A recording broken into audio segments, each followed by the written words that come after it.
कल संयुक्त किसान मोर्चे के आह्वान पर पलवल जिले के सभी किसान संगठनों ने संयुक्त मोर्चे के बैनर के तत्वाधान में सैकड़ों की संख्या में अटोहा के क्रांति चौक, जहां पर 13 महीने पहले भी किसानों ने अपना आंदोलन चलाया था, वहीं से सैकड़ों की संख्या में ट्रैक्टर इकट्ठे होकर के और पूरे बाजार और शहर में घूमते हुए, पलवल में घूमते हुए वापस आगरा चौक में समापन किया गया। और ये इस बात के लिए था कि पिछले 14 दिन से लगातार पंजाब और हरियाणा की बॉर्डर पर किसान आंदोलित है और केवल इस बात के लिए है कि सरकार ने 3 साल पहले जो वायदे किए थे, तमाम जो 6 लिख करके दिए थे संयुक्त मोर्चे की टीम ने, उनमें से कोई भी वायदा पूरा नहीं किया। और उन वायदों में सबसे जो प्रमुख मांग थी किसान की, वो ये थी कि जो सरकार ने हमारी 23 फसलों का जो निर्धारित मूल्य किया है, जिसको न्यूनतम समर्थन मूल्य कहते हैं, उस मूल्य की केवल कानूनी गारंटी के लिए हमारा किसान पहले भी आंदोलन था और आज भी आंदोलित है। सरकार से केवल किसान ये मांगते हैं कि उसकी कानूनी गारंटी हो जाए। आज उदाहरण के तौर पर सरसों का आज हमारा फसल तैयार है, सरसों का भाव 4,500-5 हजार मार्केट में चल रहा है, जबकि सरकार का मूल्य 6,000 से ऊपर है। इस जो ये फर्क को मिटाने के लिए जो किसान की जो लूट है, इस लूट से बचने के लिए ही किसान उसकी कानूनी गारंटी मांग रहा है। और लगातार सरकार और सरकार से जो प्रभावित लोग हैं, वो इस बात का प्रचार करते हैं कि यदि इस देश में किसानों को कानूनी गारंटी अगर एमएसपी पे दे दी गई तो निश्चित तौर से 10.5 लाख करोड़ का सरकार पर जोर पड़ेगा।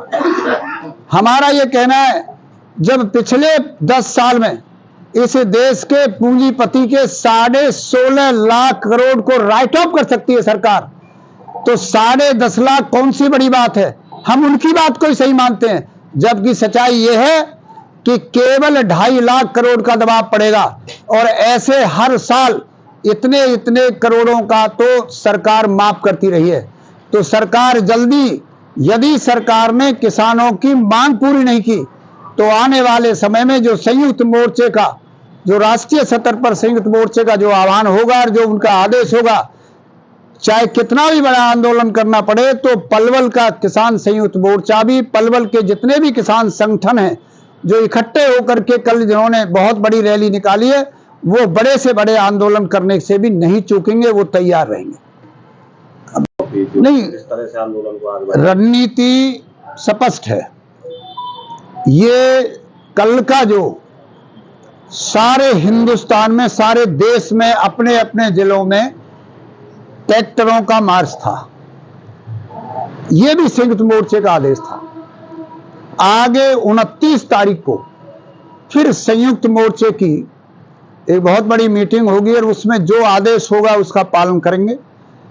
और उसमें यह भी तय है कि 14 मार्च को रामलीला के मैदान में सारे देश के किसान नेता भी और किसान इकट्ठे होंगे, लाखों की संख्या में इकट्ठे होंगे। उसमें भी पलवल से हजारों की संख्या में किसान अपनी हाजिरी दर्ज कराएंगे। बस में जाएंगे, ट्रैक्टरों में जाएंगे?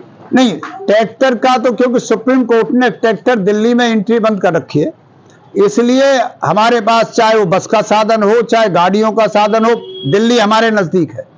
हमारा रेल का साधन भी नजदीक है, हमारी गाड़ियों का भी साधन है, बसों का भी है, टेम्पू का भी। जिस प्रकार से भी जो साधन उस समय जुटाए जाएंगे, उससे हजारों की संख्या में किसान दिल्ली के 14 मार्च को तमाम संयुक्त मोर्चे की तरफ से आह्वान है, उसमें हजारों की संख्या में लोग जाएंगे। तो सब जो सत्तापक्षी लोग हैं, उनका मानना, उनका कहना है कि जो ये किसान संगठन है या किसान जो आंदोलन कर रहे हैं, अन्य पार्टियों के सहकर आंदोलन कर रहे हैं क्योंकि लोकसभा चुनाव आने वाला है।